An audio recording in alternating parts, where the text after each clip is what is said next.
bubuksan natin ang rear fender na pinadala ng seller. Tingnan natin kung ito ay legit o peking legit. Check natin.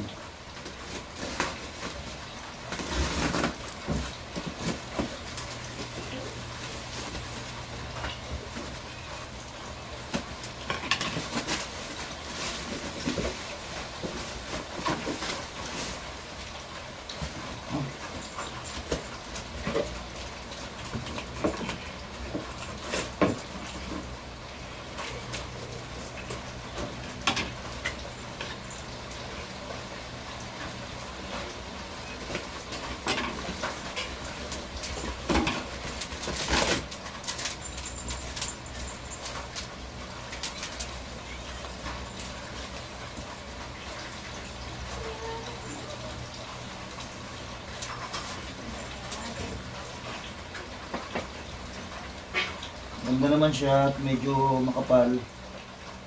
Pero hindi ko lang alam kung ito ay stainless or stainless steel.